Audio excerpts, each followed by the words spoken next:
Hey everybody, Mike Griffith here. Hope you're having a great holiday season. Great to be back in the studio talking Georgia football with you. Got a lot of thoughts, got a lot of feelings. Not too into my feelings. I kind of got out of my feelings the week after the SEC championship game. Saw so much on social media, so much negativity. I just thought, oh my gosh, I hope people don't lose perspective on what this football team accomplished this season. People say, we're tired of it. We're tired of hearing about it. We want to win a national. Not everybody can win the big prize, right? This could have been the year if you get the right breaks, if your guys stay healthy, if you match the offense to your personnel, and if you play teams that may be a little down on their luck. Didn't happen for Georgia. Tough season. Tough season at Georgia means 11-2 and number 5 in the country. They call that a down year in Athens. And I look at that for some perspective and say, wow, when you're number 5 in the country and you're playing in the Sugar Bowl in a 5 versus 7 matchup, seems like kind of a marquee deal to me. You know, Dennis Dodd, longtime friend of mine with CBSSports.com, called me up asking me all sorts of questions about Georgia football. I said, Dennis, what are you calling? He said, this is the most exciting matchup. This is my number 2 favorite bowl matchup. And I'm thinking to myself, wow.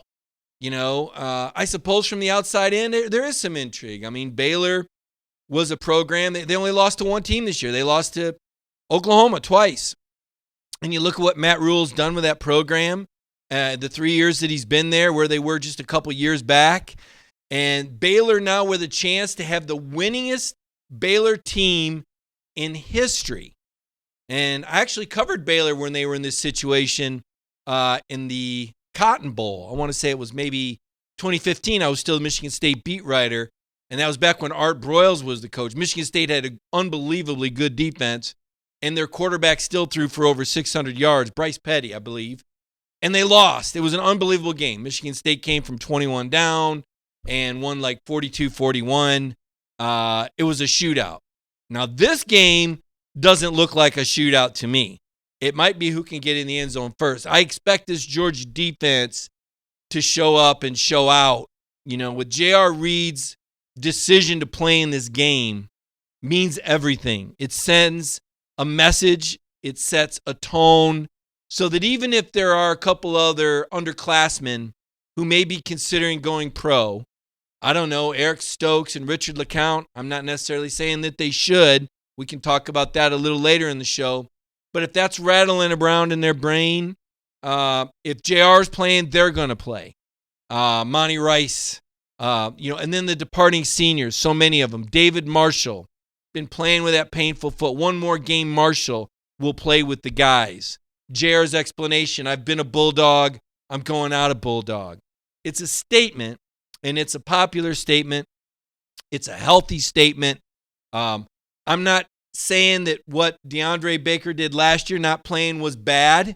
When I look at what DeAndre had on the line as a first-round pick, when I look at, the number of people that he felt he needed to provide for, and the financial situation that he was in personally versus JR, the son of a former NFL player, that makes sense to me. Just like I won't begrudge DeAndre Swift if he decides not to play in this game. I did some numbers yesterday on 3 reasons that the Georgia offense will change. And the biggest reason why it will change is because DeAndre Swift is very, very, very, very likely moving on. He told all of us that last year at the Sugar Bowl. He made it very clear that if he had a halfway decent draft grade, that he would go. And when you look at the shelf life of a running back, and you just think about the injuries that DeAndre had at Georgia, whether it was the offseason groin surgery, the foot injury, the turf toe. This year, there was something wrong. If you remember in fall camp, when he was in the non-contact jersey, makes me wonder if this shoulder has been a reoccurring issue. His comment after the SEC championship game was, I've had a hurt shoulder for a minute. Not too many people knew that. Makes me wonder, did he play all year with that shoulder? Was it the second half of the season? So if you're DeAndre Swift and you've got a bad shoulder, I don't blame him one bit for not playing in the game, if that's what he decides. Swift carried this football team. Without DeAndre Swift, Georgia probably loses at least 2 more games because there's that big of a drop-off between DeAndre and the next guy. Whoever you want to make the next guy. And that's no disrespect to Brian. That's no disrespect to Zamir. No disrespect to James Cook or Kenny McIntosh. But DeAndre Swift is on another level. There's a reason why he's projected as high as the first round. Now, when push comes to shove, I'm not sure he'll actually go in the first round. That's such a fluid situation. It depends on the number of teams. It depends on what comes up at his physical, at the combine. And this is all under the assumption DeAndre leaves. But the next guy is not going to do Swift things. We saw that against LSU in the SEC championship game when Georgia averaged 2.4 yards per carry with DeAndre unable to run between the tackles. I mean, he gave it a game effort. The plan was he wasn't going to expose himself to any contact, so he had the 2 jet sweep runs for a total of 13 yards, and he had 3 catches for 18 yards. But you look at what DeAndre did in terms of his importance to the offense, and now he's not going to be in the offense next year. There's got to be changes because number 7 isn't there to save the day with 5 100-yard performances he did this year, or 25 carries in the win over Florida, or 170 yards against Kentucky in a rainstorm when nobody could throw the ball seemingly. You look at the number of touches, just to put it into perspective, DeAndre had 221 touches between his carries, his catches, and his kick returns. That's roughly 30 more than he had last year, and that's without the bowl game. You break it down, that's probably on an average maybe 4 or 5 more touches a game. Next closest after DeAndre's 221 is Herring with 125. Slightly more than half more, but Brian also had some kick returns in there. And then you got to go all the way down to Zamir with 63. So when you look at who's coming back in the backfield, Zamir had 63 touches. Cook had 48. Those are your running backs. I saw something on Zamir the other day for the Heisman, and I want to put that into perspective quickly and say slow the roll.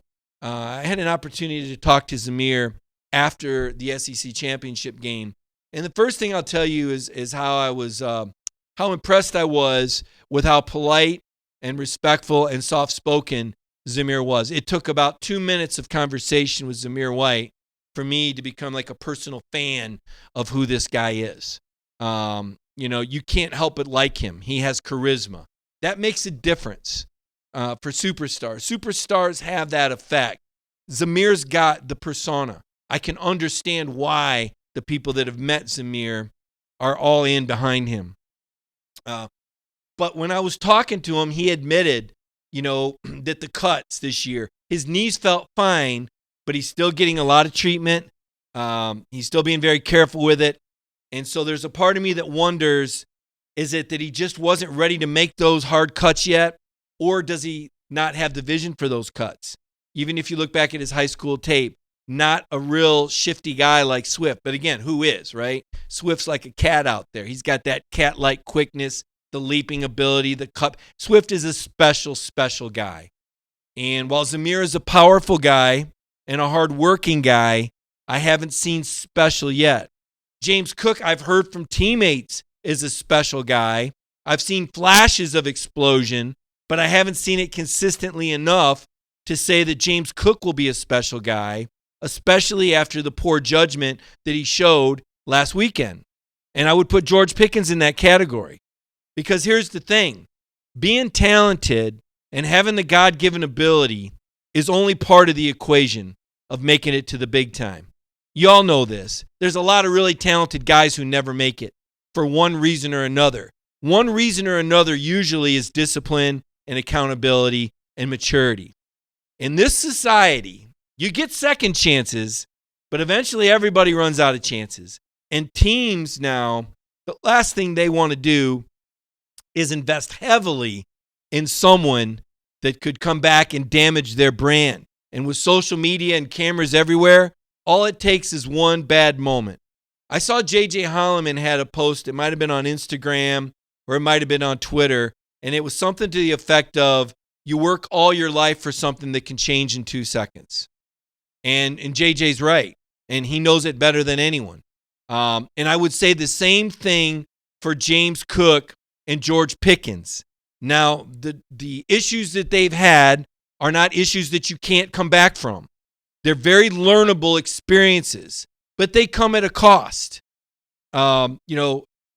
James' family is very proud of him, and they've worked very hard for James and his brother. And you don't want to bring any embarrassment on your family. And in an incident like that, even though James was the driver, his driver's license wasn't valid, that would seem like more of a ticketable offense than something that someone would be arrested for. But from what I've learned in Georgia, it's automatic. And then the open alcohol container, which apparently wasn't his, but still you can't have one in the car. It's just one of those things when you step back and you look at the situation and you imagine James sitting across from Kirby. And I also spoke with James after the game, very impressed with him, his stick-to-itness about staying with Georgia, his confidence that he's going to fit well in the program, his belief in his coaches. This is a guy who's excited about his future, who couldn't get back to work. But let's face it, it's a Friday night. You're in Athens. You've been working all season long. You don't have much downtime, and you get a night to go out. Now, my idea of a good time isn't picking up a teammate who has a gun, registered or not, and an open bottle of brandy and driving around downtown Athens with a dealer tag. That may be the worst recipe for fun on a Saturday. I'll have to ask Connor Riley about this after the show. Connor, of course, is that what kids do for fun now? Hey, I've got an idea.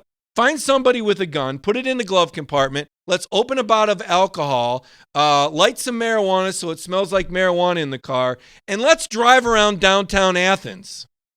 I don't know how loud the music was. I don't know if the windows were open. I do know that the police report was very detailed about the police car pulling in behind them and them changing lanes and the police car changing lanes and them parking and getting out of the car. That doesn't sound like much fun to me. Now, I did some crazy things. I might have toilet papered a few houses, thrown some crab apples at cars once. That was enough. But that is not in the Georgia Student Athlete Handbook for activities in Athens. That does not show a lot of maturity or common sense. And I ask myself, how does this even happen? One more step on James Cook before I move on. How does he have an expired driver's license? I've said this before with Kirby Smart. Kirby, you got, 80 to 100 assistants over there. Couldn't maybe one of them have the job of being responsible to make sure that everybody has an up-to-date car registration and driver's license? Is there anybody that works in HR over there? Is there somebody that, because they account for these kids for everything else, okay? They've got tutors. They've got the compliance. I think Georgia does a great job with their student athletes, by the way. That's why this is unfortunate. Because people on the outside go, oh, look at this, another. I said, no, this isn't that type of program. I've been around programs that have been in that mode before. Georgia is not that, okay? Georgia is not that. Why there was this isolated incident, I don't understand it. The whole thing is confusing to me. It just wouldn't seem to make.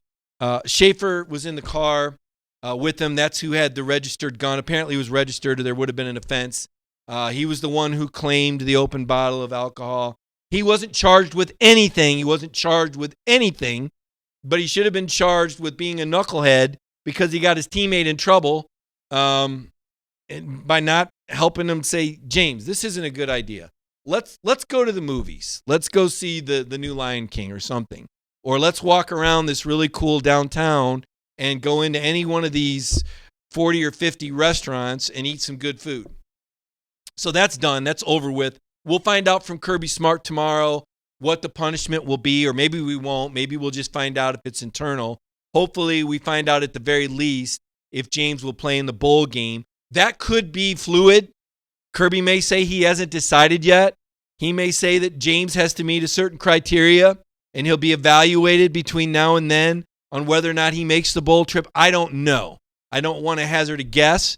I think Kirby showed in the spring that he could keep his team in line. There were some off-the-field incidents quickly rectified, and we didn't see any more things happen over the summer or into the season. So I think this is a disciplined team. I think this is an isolated incident. I think this is a case of naivety.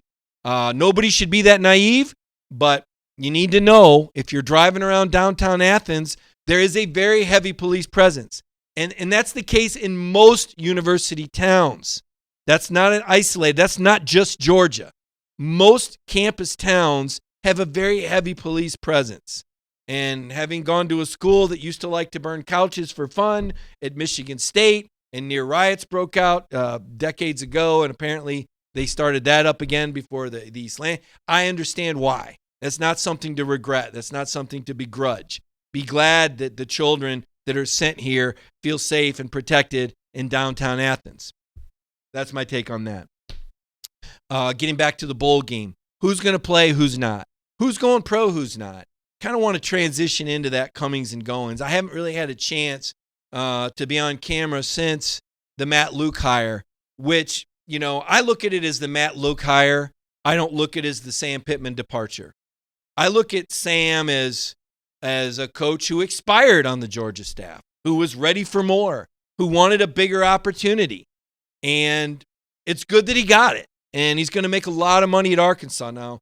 Whether or not Arkansas made a good hire there, I don't know that I would say that Sam looks qualified, but he's so popular and such a good motivator that maybe it's just crazy enough to work, A. And B, what I found out when I followed up on it was they offered the job to 4 or 5 other coaches, and nobody wanted the job. So if you're wondering how he got hired. Now, to me, Georgia fell forward because I'm thinking when this happened, man, this is a punch in the gut to Kirby Smart. You lose 2 experienced guys in Chaney and Tucker.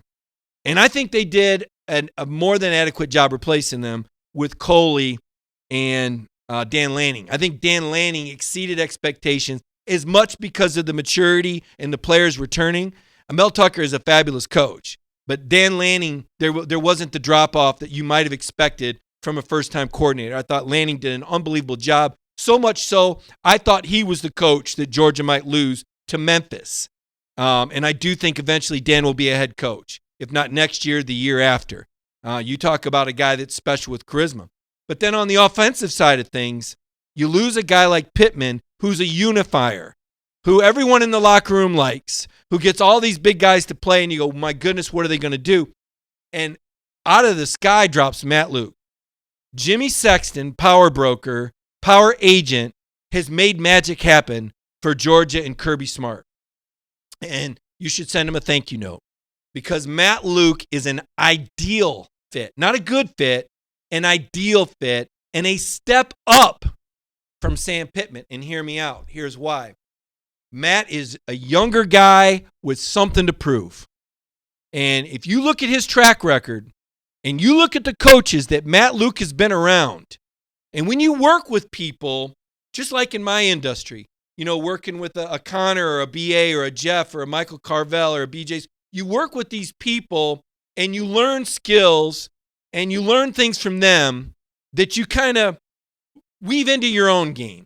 You go, wow, that's a good point. I never thought about doing it that way, or I didn't have that perspective, or I don't have that experience. And when you work around talented people, it does make you better. It lifts you up.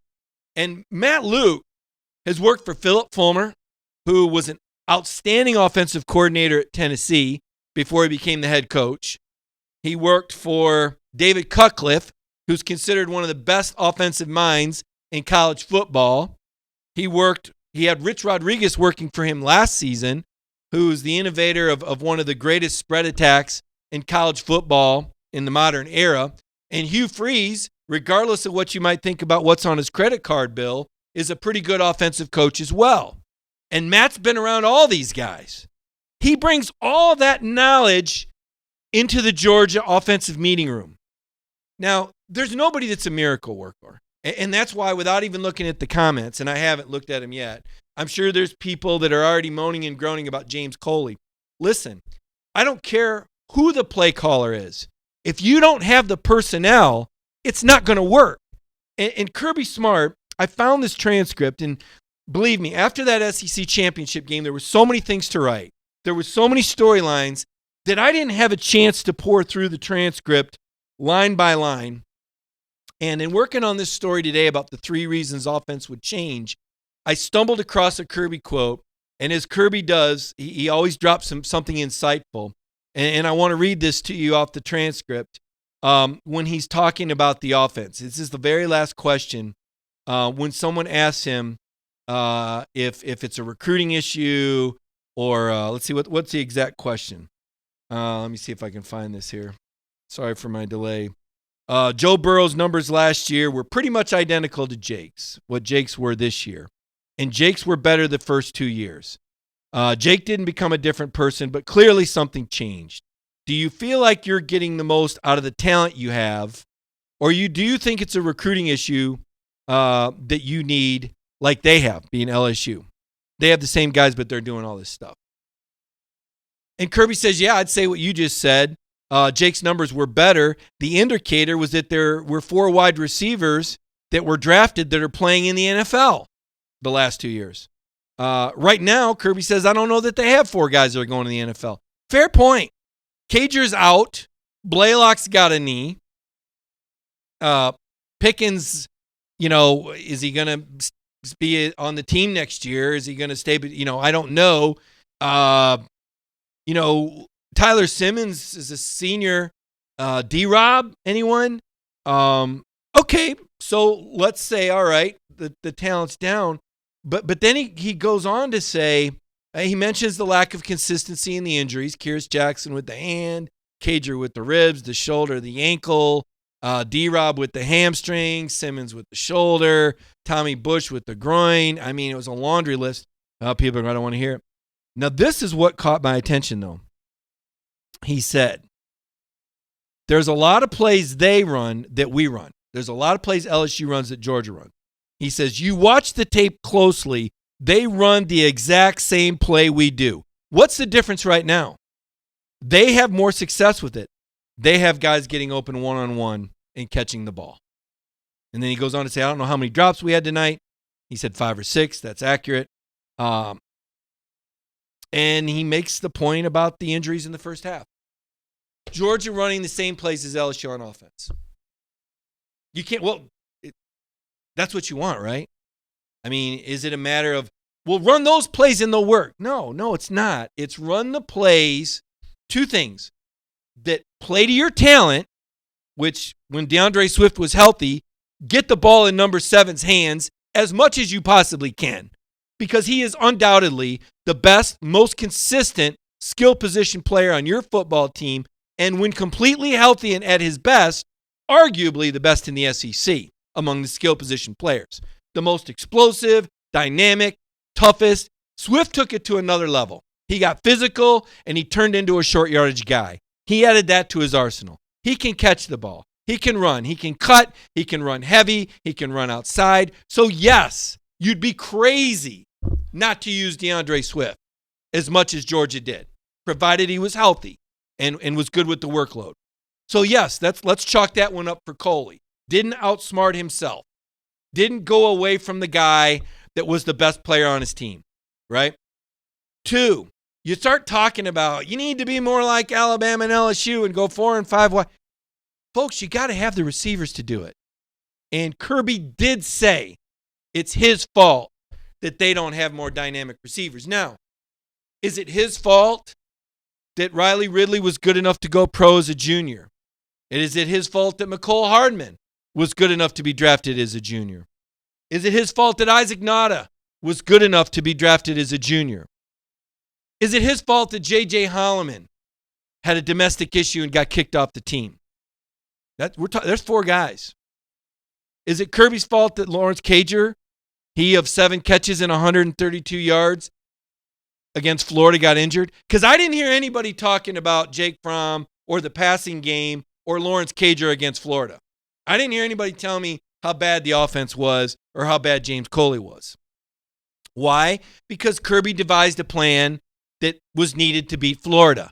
And then he devised a plan that was needed to beat Auburn. Now, they barely hung on, and Auburn's probably still mad there wasn't another 15 minutes in the game. But what'd they do? They opened up with that pass. Dominic Blaylock, touchdown, 7-0. I contend game-changing play. Now, I'm not going to tell you that if Tyler Simmons catches the first pass and scores against LSU, that they beat LSU. But I will tell you that is a difference-making play, and it does change the complexion of the game. I still think LSU would have won. And I made that clear on the air here a couple weeks ago. And I think because LSU's dynamic. And not only are they dynamic, but they are still at their best. Their running back, Clyde Edwards-Helaire, does not have a bad shoulder like DeAndre Swift did. Their best receiver, Chase, is on the field, not in a wheelchair like Lawrence Cager. He's winning the Biletnikoff Trophy. Marshall, their number 2 receiver, is out there running around, getting open.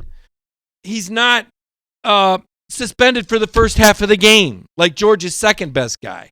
They got a third guy that's outstanding. Georgia's third guy, Blaylock, gets injured on the second series. Look, it is what it is. Let's stop pretending that injuries don't make a difference. There is something to next man up. There is something to depth. And Georgia showed you that on their offensive line when they had one guy stay healthy all year long. Everybody else got hurt at some point. Because that's what happens when you're beating top 15 ranked teams every other week. That's what happens when you're playing a spell of 6 weeks and 5 of those teams have a bye week and they're more rested than you and more prepared than you. You take the brunt of that schedule. It's why Clemson is going to be more fresh than any team in the playoff. It's why Ohio State hasn't really been tested yet, unless you want to consider letting Penn State score 3 consecutive scores against them a test. Because to me, that's the only real test they faced. You want to talk about Michigan? I'll remind you that Army took them to overtime. Yeah, that Army, the one that lost to Navy 31-7, took Michigan to overtime in Ann Arbor, okay? Don't tell me what Ohio State's done, because I ain't buying it. And I could be wrong. In a few weeks, all the Buckeye fans might come back on me and say, Mike Griffith, you boldly predicted that Clemson would beat Ohio State. And I'd say, darn right I did. Because I think I've seen Clemson do this before. Because Clemson has the better quarterback. Because I think Clemson has just as good of a running back. Because Clemson has the best receiver.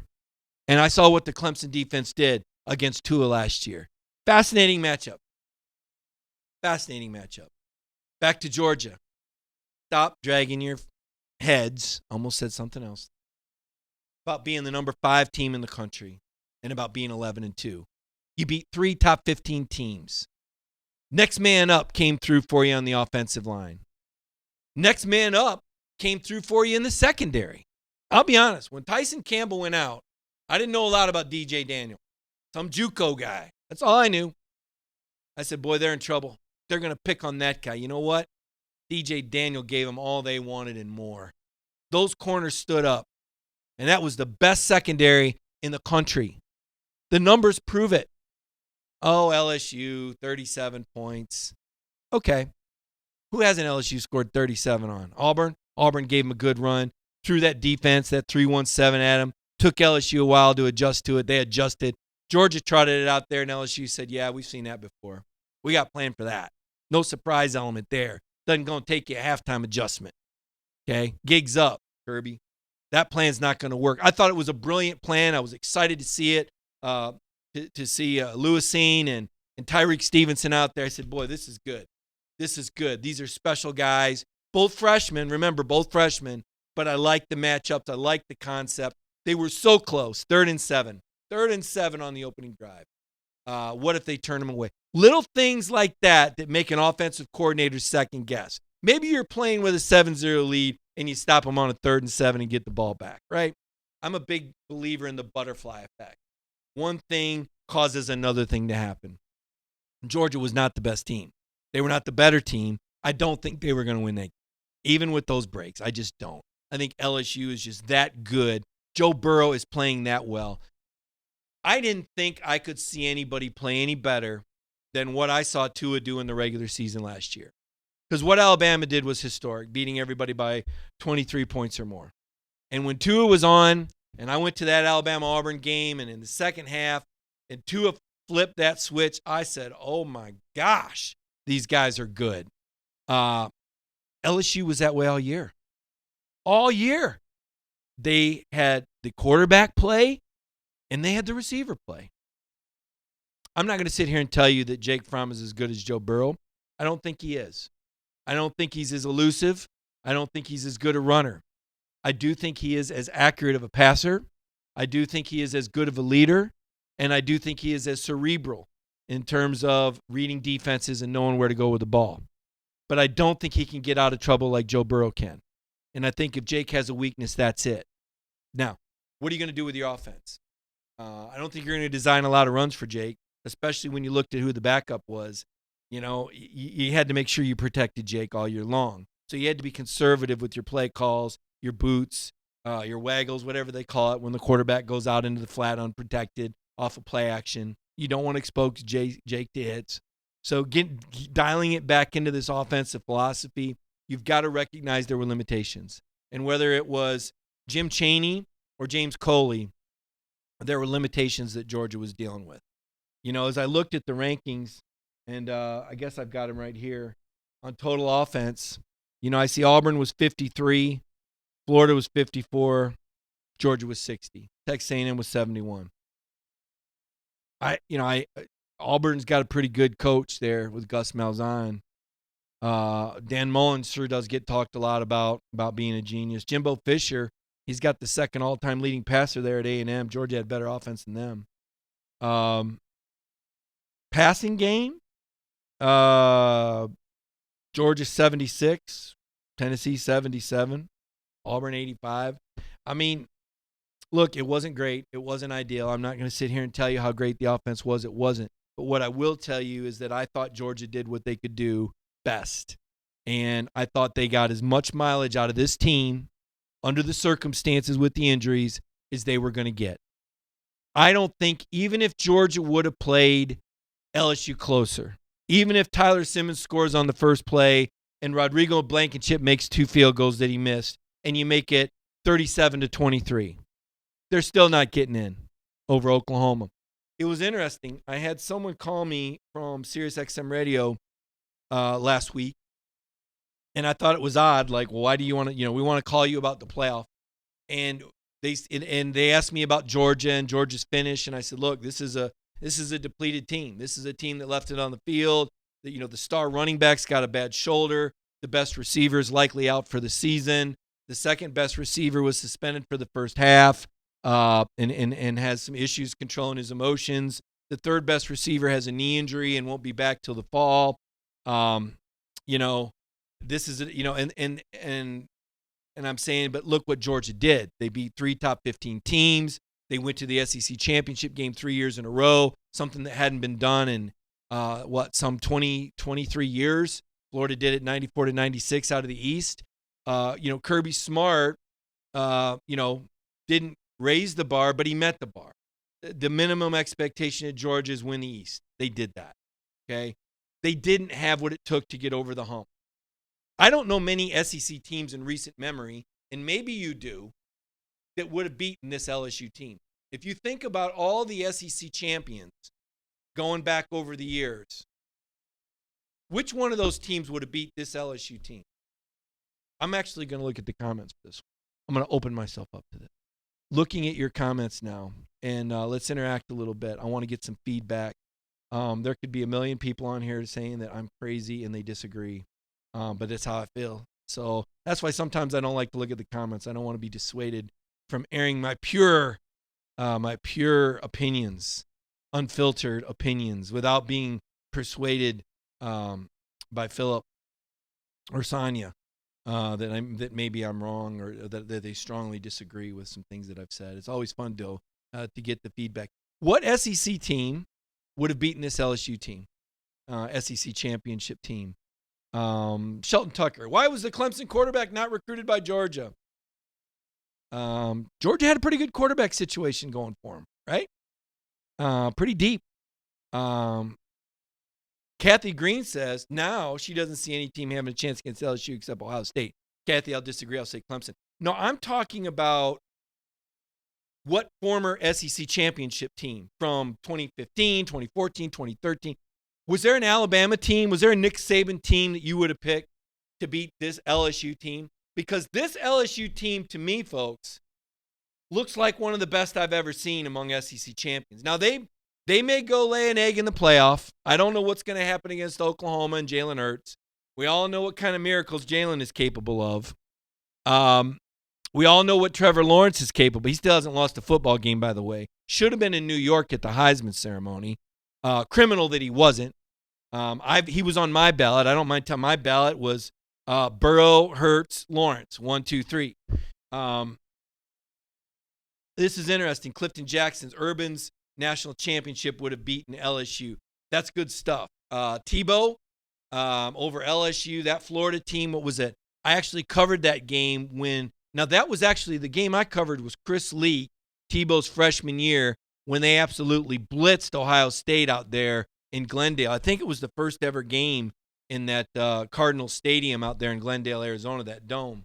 The point being, the people are the point being that Georgia didn't just lose the SEC championship game; they lost to a juggernaut. And the reason that's relevant is because, despite the final score, Georgia had the best defense in the SEC, and arguably, when you look at the body of work in the country, when you consider Georgia's schedule, do you realize that even now, after losing to LSU, Georgia's still number one in the SEC in total defense, rushing defense, scoring defense, and 15th in the nation in pass efficiency defense. What you saw on defense was a great football team. They went up against, arguably, the best offensive SEC team since when? Do we want to say Spurrier and Danny Werfel? People are throwing the numbers out there. Matt Talley says that Trevor Lawrence wasn't worthy with 34 touchdowns and 8 interceptions. Here's how I look at this. Trevor Lawrence might have had a couple of bad games earlier this season. He did. A couple of games that weren't characteristic. But Chase Young had a couple of games that he didn't even play in because he broke rules and took money. So am I going to penalize the undefeated quarterback who had a slow start and still finished in the top 10 in the nation in pass efficiency and is the defending national champion and has yet to lose a game? Or am I going to penalize the guy who broke rules, missed 2 games, and disappeared against Michigan and hasn't? I'm just saying. Now, I've seen what the NFL scouts say. I believe Chase Young is an unbelievable talent. I've seen Jim Nagy, the Senior Bowl scout, say he's a generational talent. But on my ballot, the most outstanding player doesn't get kicked out for 2 games for breaking rules. All right? I'll tell you this. George Pickens, borderline freshman All-American, suspended for the first half of the biggest game of the year. He's not going to get that nod. He's not going to get that benefit of the doubt. To me, when you hand out an award that stands for something bigger than you represent that. Much like I was talking about earlier in the show, when players get in trouble, it's not just about you. It's about the entire brand. And that's where the leadership kicks in. That's where the senior leaders have to impress upon these young guys. That's where Justin Schaefer, being in the car as a junior, who's been around the program, needs to say to James Cook, let's not drive around downtown. We represent something a lot bigger than us. What if we get pulled over?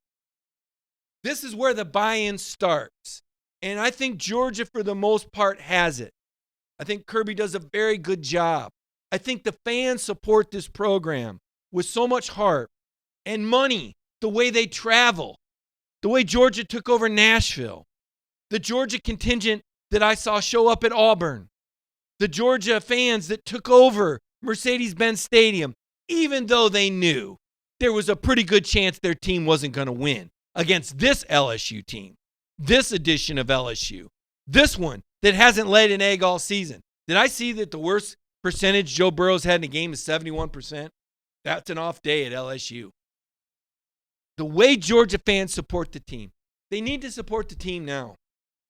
You know, it's like Kirby talks about adversity, that, You don't really know what's in a player until you have adversity. And I think we've all found that out in our life at some point when we've been knocked down by life. I know I have. Bad things happen. You kind of notice who calls you. You notice who reaches out and says, hey, man, I hope you're doing okay. I called a friend today earlier. He said, what do you want? I said, I don't want anything. I just want to know you're doing okay. It's the holidays. You're alone. Is everything cool, right? This Georgia team's been knocked down. You got a lot of guys injured. They got a lot of coaches being second-guessed. Kirby's out there on the recruiting trail right now trying to fix it. Matt Luke's out there on the trail trying to fix it, all in.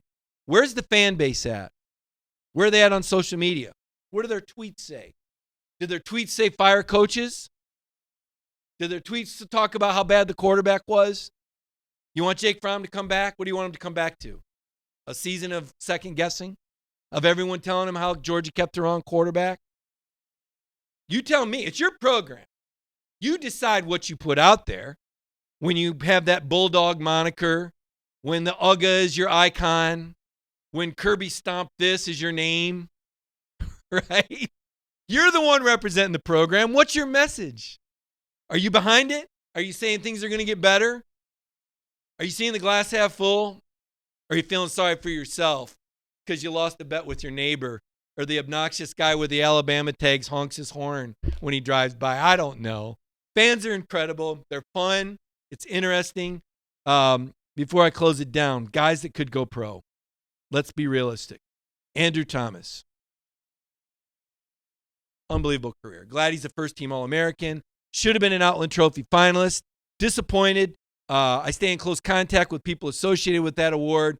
I was told throughout the season he was a likely finalist. I was told in the end that politics took over. He was never going to win it. The Oregon guy was dialed in.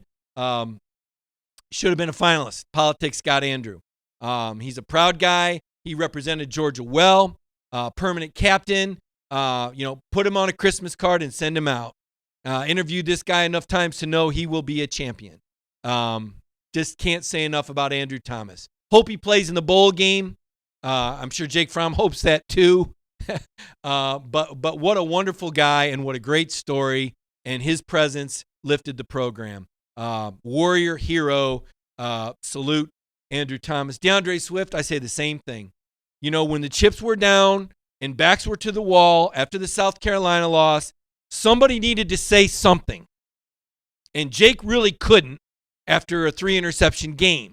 And Swift emerged and stepped up and threw down the gauntlet and said that Georgia was going to treat every game like a playoff. And he put the team on his shoulders and ran into those 8-man boxes and lowered his shoulder and showed some toughness that NFL teams couldn't help but notice. Swift's going to be gone. Don't know if he's going to play in the bowl game. Wouldn't blame him if he doesn't, because of the nature of his position and because of the shoulder condition.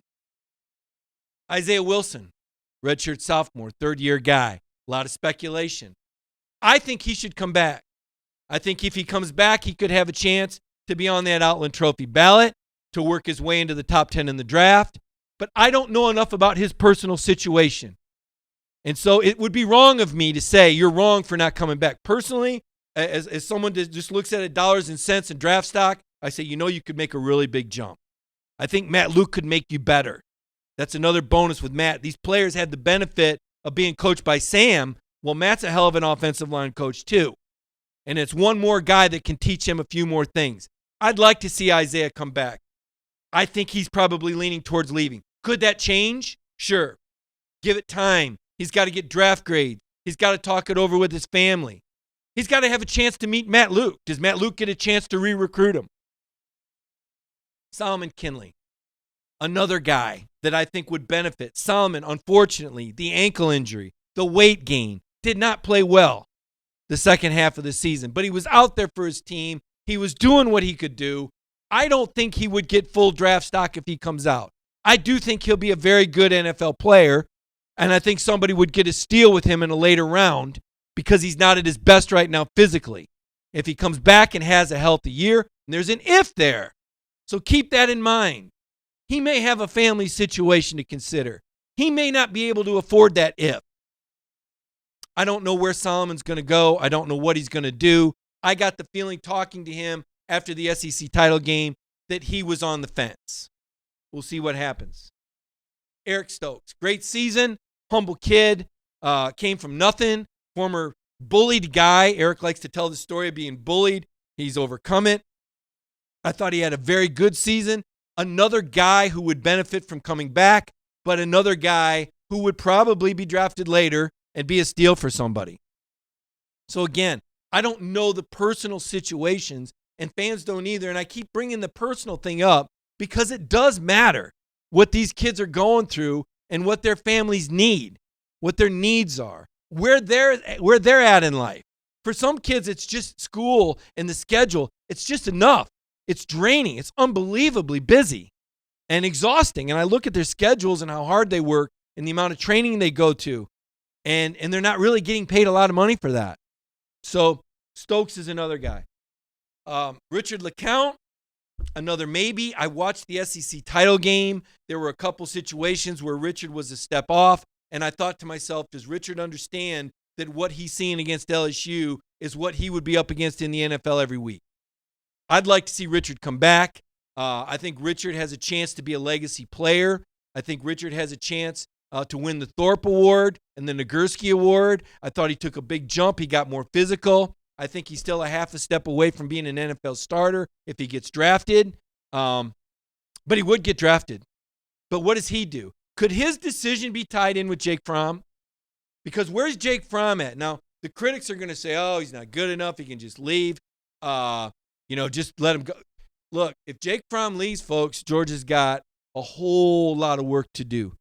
Jake Fromm, in my opinion, if Jake Fromm doesn't come back, at this juncture, I don't think Georgia would win the SEC East next year. Now, Kirby could pull a rabbit out of his hat and would get a graduate transfer quarterback. But with what I see on the roster now and what's coming in, I don't see any of those guys winning the SEC East next year. Jake Fromm is your best chance. I'd like to see Jake come back and have a strong year with a full contingent of receivers. The receiving core will be better. I don't know that it'll be deeper. Kirby's working some magic on the recruiting trail right now with some of these receivers that I'm seeing coming in, being recruited, possibly flipping. There's some guys out there. I'm not going to sell Kirby short. I thought he did a great job landing Lawrence, Cager, and Wolf. If they don't have Cager and Wolf, they don't beat Florida this year, I'll tell you that. Fromm's decision's big. Don't know where Jake's at with that. I think that's going to come after the bowl game. Ben Cleveland, Monty Rice. Got to think these guys are leaning towards coming back, but you never know.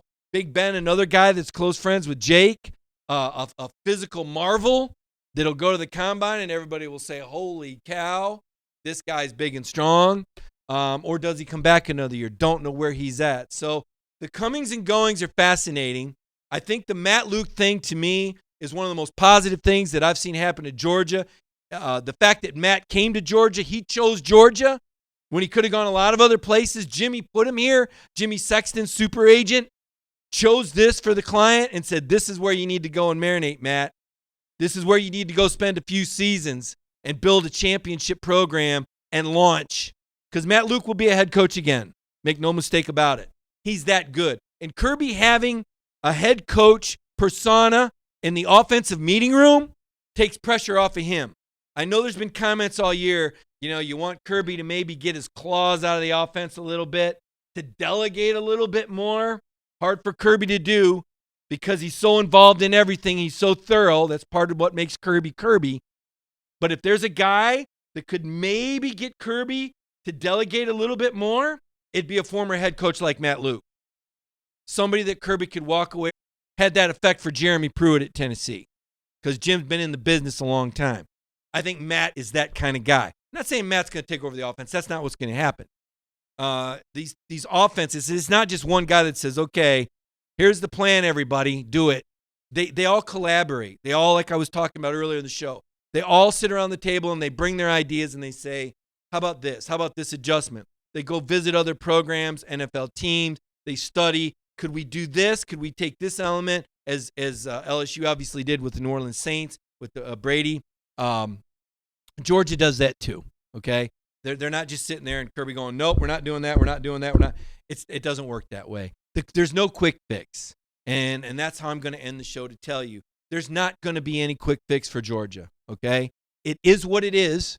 Certain guys are out. Certain guys are going to go pro. Certain seniors are moving on. There's going to be some next man up. There's going to be some changes. I don't think the staff changes are done yet, by the way. It's going to be fluid. Kirby's going to retool. The car's in the shop, right? We're outside the garage. We can hear him banging on the fenders. We hear the wrenches hitting the floor. He's starting up the engine, hitting the throttle. Does it sound just right? He's fine-tuning as well as he can. But let me tell you, this Jalopy of 2019's been through a hell of a season. And I think there's only so much they can do. I don't know if they can get them fenders as aerodynamic as those other cars at the front of the pack. But you know that they're in it. And you know that the best players are saying they're going to play. You're hearing from J.R. Reed he's going to play. You're hearing from Richard LeCounte he's going to play. That's big. We'll see what happens with Andrew Thomas. And if Swift doesn't play, give the guy a pass. And remember, without him, you probably lose 3 or 4 games this season, and he put this team on his shoulders. That's what I got for today. I hope you all have a great day. Read the Dog Nation site. You saw there was a commitment. Centel's all over it. They got another commitment. They got another guy ready to flip. You need to check out our recruiting coverage. We're going to blow it out of the water tomorrow. You're not going to believe the stuff we got coming. Listen in on the conference call this morning. Dog Nation is going to blow it out tomorrow.